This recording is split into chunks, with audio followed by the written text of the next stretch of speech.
Hi, in this video I'm going to show you how to set an out-of-office auto reply in Microsoft Outlook.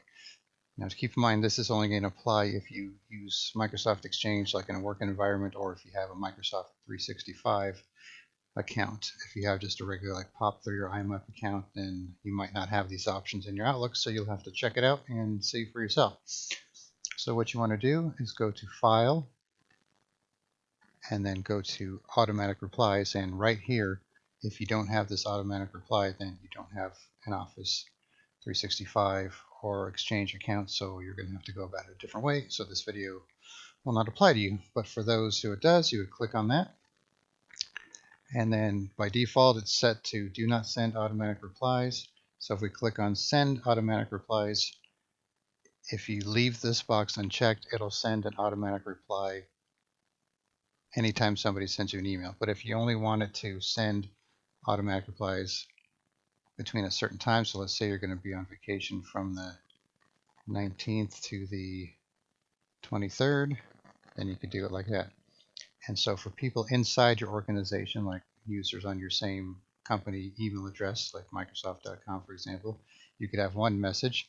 And then for people outside of your organization, outside external senders, you could have another email address. So what you would do is just type, hi,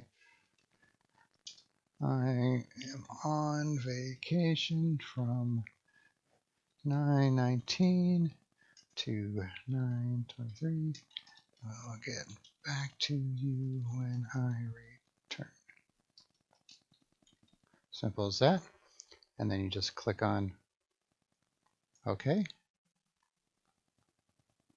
Well, and then if you see this, you need to have one for people outside your organization. So I guess if you copy that, and you can paste the exact same thing in there if you want, and then click on OK, and you're good to go. And then when you come back from your vacation, all you have to do is go back to this, check that box there, and it won't send the replies, and it will save your information. So if you want to go back to it later, you can just change the dates for your next vacation from the 24th to the 30th, and then you can just go back here, change that 24 to 30, and save it for the next time, and click OK, and you're good to go.